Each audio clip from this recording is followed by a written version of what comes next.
नमस्कार कक्षा 12 वाले छात्र, अपना फिजिक्स का त्रैमासिक परीक्षा का पेपर देख लीजिएगा। इस पेपर का समय 3 घंटे होने वाला है। पूर्णांक 70 अंक। आपको इस पेपर का संपूर्ण उत्तर इसी वीडियो में मिलने वाला है। इस पेपर को पूरा देखने से पहले आप सभी इस वीडियो को आपके सभी दोस्तों के साथ शेयर कर दीजिएगा। इसके साथ ही आपको इस वीडियो को लाइक कर देना है। तो इस पेपर का हमारा पहला प्रश्न दिया। पहले प्रश्न में आप सभी को सही विकल्प चुनकर लिखना है, जो आपकी परीक्षा में 6 नंबर के पूछे जाने वाले हैं। पहला देख लीजिएगा, किसी बिंदु आवेश से दूरी r पर विद्युत क्षेत्र अनुक्रमानुपाती होता है। तो इसमें आपको लिखना होगा वाला 1/r²। दूसरा देख लीजिएगा, अति चालक पदार्थ की चालकता होती है। तो अति चालक पदार्थ की चालकता कितनी होती है ये आपको बताना होगा। तो दूसरे में आपको राइट आंसर लिखना होगा अ वाला, अनंत होती है। तीसरा देख लीजिएगा, धारा के चुंबकीय प्रभाव की खोज किसने की। तो इसमें आपको लिखना होगा ब वाला, ऑस्ट्रेड ने। चौथा देख लीजिएगा, प्रेरकत्व की इकाई है। तो चौथे में आपको लिखना होगा स वाला, हेनरी। पांचवा देख लीजिएगा, स्टेप अप ट्रांसफार्मर का परिवर्तन अनुपात है। तो पांचवें में आपको राइट आंसर लिखना होगा स वाला, 1 से बड़ा। छठा आपका दिया है, कौन सा एक लौह चुंबकीय पदार्थ है। तो कौन सा एक लौह चुंबकीय पदार्थ है ये आपको बताना होगा। तो छठे में राइट आंसर लिखना होगा ब वाला, निकिल।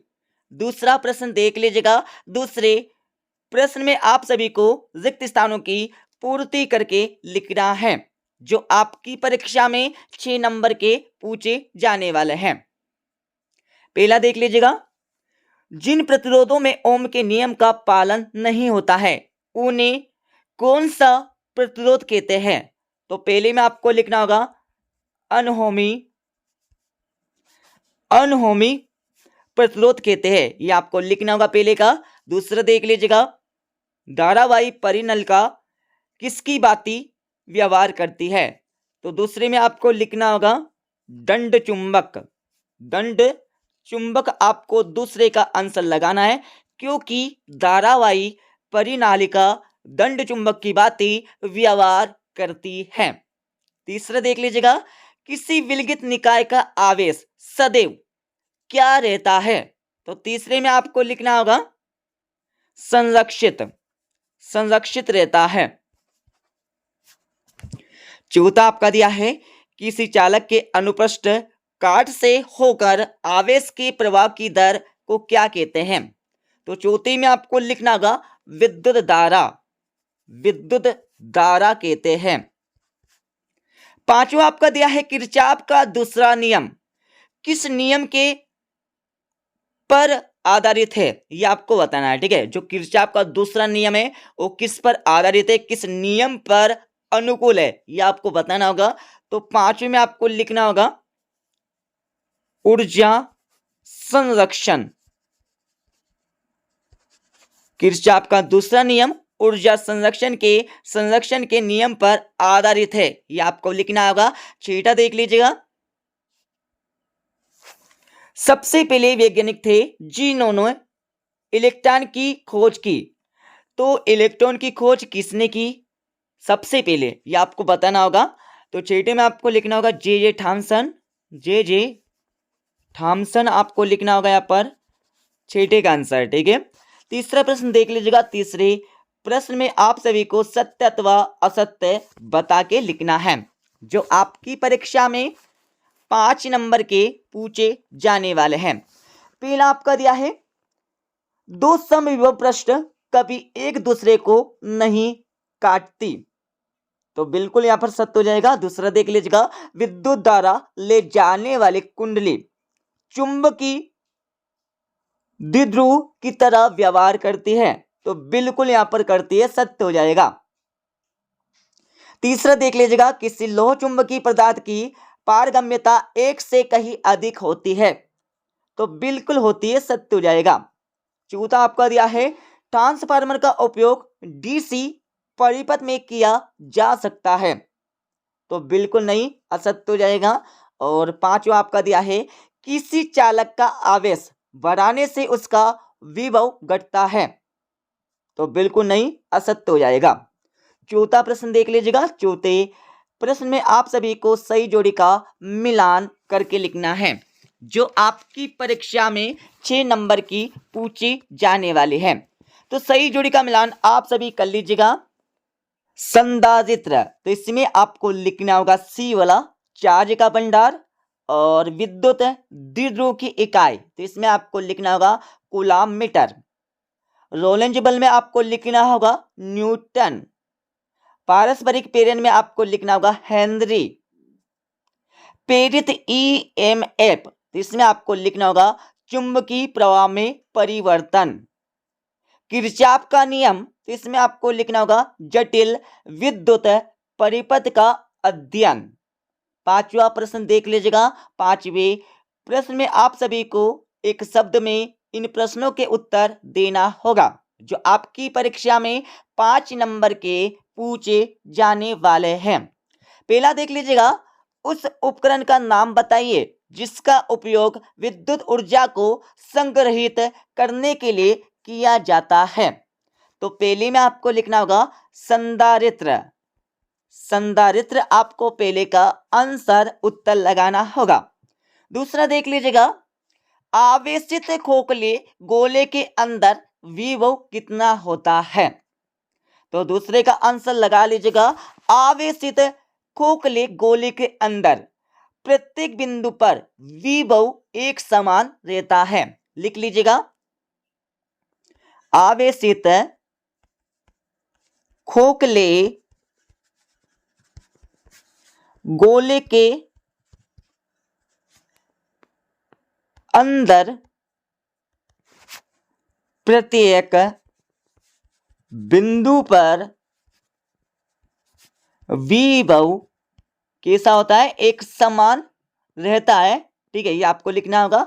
तीसरा देख लीजिएगा, धातुओं में मुक्त इलेक्ट्रॉनों की संख्या किस कोटि की होती है। ठीक है, तो कोटि आपको बताना होगा। लिख लीजिएगा, तीसरे का आंसर 10 की पावर 29 प्रति मीटर, ये आपको लिखना होगा तीसरे का आंसर। चौथा देख लीजिएगा, विशुद्ध पेड़ की परिपथ में शक्ति गुणांक का मान क्या होता है। तो चौथे में आपको लिखना होगा शून्य। शून्य आपको चौथे का आंसर लगाना है। पांचवा देख लीजिएगा, एसी के शिखर मान और आरएमएस मान के बीच क्या संबंध है। तो संबंध आपको बताना होगा। लिख लीजिएगा इसका आंसर भी, V R M S equal to V0 upon करने के अंदर 2, ये आपको लिखना होगा पांचवी का आंसर। अब यहाँ पर हमारे 2 2 3 3 एवं 4 4 नंबर के प्रश्न देख लीजिएगा। सभी के उत्तर आपको बता देंगे इस वीडियो के लास्ट में।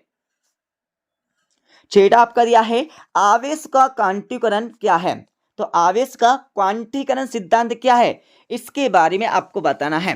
अथवा देख लीजिएगा, समविभव पृष्ठ से आप क्या समझते हैं, इसके बारे में आपको लिखना है।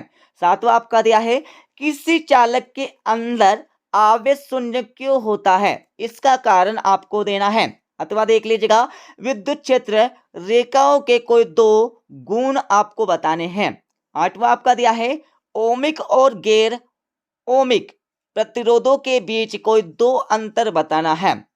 ओमिक और अओमिक प्रतिरोधों के बीच आपको 2 अंतर बताने होंगे। अथवा देख लीजिएगा, अपवाह वेग क्या है, चित्र से समझाकर आपको लिखना है। नौ आपका दिया है, एक परिमित परिनालिका के चुंबकीय क्षेत्र का चित्र बनाकर आपको लिखना होगा। अथवा देख लीजिएगा, बायो-सेवर्ट नियम की कोई 2 विशेषताएं आपको लिखना है। 10वां आपका दिया है, किसी कुंडली के 100 प्रेरण को परिभाषित करके आपको लिखना है। इसके साथ ही आपको इसका SI मात्रक भी साथ में लिखना है। अथवा देख लीजिएगा, किसी कुंडली के अन्योन्य प्रेरण को परिभाषित करें और इसका एसआई मात्रक लिखिए। 11वां देख लीजिएगा, ट्रांसफार्मर का कोर परतदार क्यों बनाया जाता है, इसके बारे में आपको बताना होगा। अथवा देख लीजिएगा, अनुनादी परिपथ से आप क्या समझते हो, इसके बारे में आपको बताना है। 12वां देख लीजिएगा, प्रतिचुंबकी और अनुचुंबकी पदार्थों में कोई दो अंतर बताना है। अथवा आपका दिया है, चुंबकीय क्षेत्र रेखाओं के कोई दो गुण आपको बताने हैं। 13वां क्वेश्चन देख लीजिएगा, जिसमें विद्युत वाहक बल व विभवांतर में अंतर बताने हैं कोई तीन। अथवा देख लीजिएगा, इसमें आपको किसी सेल के विद्युत वाहक बल, विभवांतर और आंतरिक प्रतिरोध में संबंध स्थापित करके लिखना है। 14वां प्रश्न आपका दिया है, ठीक है। 14वें के बाद आगे हम चलेंगे तो आप सभी को 15वां प्रश्न यहाँ पर मिल जाएगा, जिसमें पूछा है चल कुंडली गैल्वेनोमीटर का नामांकित आरेख बनाइए, इसके सिद्धांत और कार्यविधि का संक्षेप में वर्णन कीजिए। अथवा देख लीजिएगा, बायो-सेवर्ट का नियम लिखिए, इसकी सहायता से एक एम्पियर को परिभाषित करके लिखना है। 16वां प्रश्न आपका दिया हुआ है, सभी के आंसर आपको बता देंगे। 17वां प्रश्न देख लीजिएगा, 17वें के बाद आगे हम चलेंगे तो आप सभी को 18वां प्रश्न यहाँ पर मिल जाएगा। धारा वितरण संबंधी किरचॉफ के नियम को चित्र सहित आपको समझाकर लिखना है। अथवा वाला आपका प्रश्न दिया है। और 19वें प्रश्न में क्या करना होगा, निम्न बिंदुओं पर ट्रांसफार्मर का वर्णन कीजिए। आपको क्या करना होगा, इस क्वेश्चन में ट्रांसफार्मर का वर्णन करना है इन बिंदुओं के माध्यम से। अथवा देख लीजिएगा, अथवे के बाद आपका 20वां प्रश्न देख लीजिएगा। अब मैं इस पेपर का फुल सॉल्यूशन आप सभी को बता देता हूं, तो पूरे क्वेश्चन पेपर को पढ़ लीजिएगा ताकि आप फिजिक्स के पेपर में 70 में से 70 अंक लेकर आ जाए। जैसे कि हमने आप सभी को क्वेश्चन नंबर 1 से लेकर 5 तक के आंसर बता दिए हैं। अब आप सभी 6 से लेकर 20 तक के आंसर देख लीजिएगा। तो ये हमारा छठे प्रश्न का उत्तर हो जाएगा, पढ़ लीजिएगा। छठे के बाद आप सभी को छठे प्रश्न का अथवे का आंसर यहाँ से मिल जाएगा। इसके साथ ही आप सभी को 7वें प्रश्न का उत्तर यहाँ पर दिया गया है। 7वें के बाद आप सभी को 7वें का अथवे का उत्तर यहाँ से मिल जाएगा। आगे हम चलेंगे तो आप सभी को 8वें प्रश्न का उत्तर यहाँ पर दिया गया है। 8वें के बाद आप सभी को 8वें प्रश्न का अथवे का उत्तर यहाँ पर मिल जाएगा। इसके साथ ही आप सभी 9वें प्रश्न का अथवे का उत्तर देख लीजिएगा। आप सभी को 10वें प्रश्न का अथवे का उत्तर यहाँ से मिल जाएगा। 11वें का आंसर आपको दिया हुआ है। 11वें के बाद आगे हम चलने वाले तो आप सभी को 11वें प्रश्न का अथवे का उत्तर यहाँ से मिल जाएगा।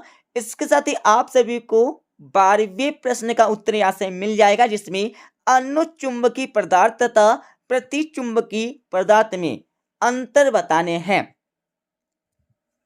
12वें प्रश्न का अथवे का उत्तर देख लीजिएगा, जिसमें चुंबकीय क्षेत्र रेखाओं के गुण आपको लिखना है, विशेषता आपको लिखना है।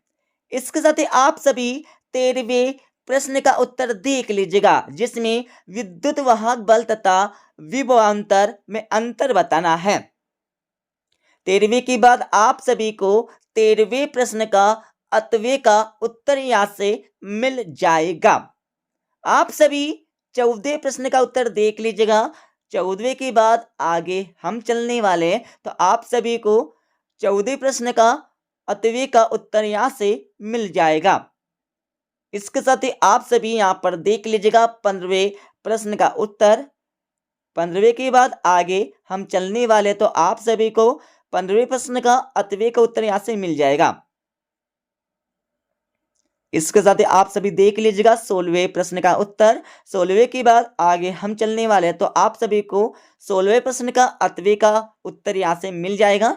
इसके साथ ही आप सभी देख लीजिएगा 17वें प्रश्न का उत्तर। 17वें के बाद आगे हम चलने वाले तो आप सभी को मिल जाएगा 17वें प्रश्न का 8वें का उत्तर। इसके साथ ही आप सभी को मिल जाएगा 18वें प्रश्न का 8वें का उत्तर। और आगे हम चलने वाले तो आप सभी को मिल जाएगा 19वें प्रश्न का उत्तर। 19वें के बाद आगे हम चलने वाले तो आप सभी को मिल जाएगा 19वें प्रश्न का 8वें का उत्तर। इसके साथ ही आप सभी देख लीजिएगा 20वें प्रश्न का उत्तर। 20वें के बाद आप सभी को मिल जाएगा 20वें प्रश्न का 8वें का उत्तर। तो इस प्रकार से हमने इस क्वेश्चन पेपर का फुल सॉल्यूशन बता दिया है। ठीक है, मिलते अगले वीडियो में।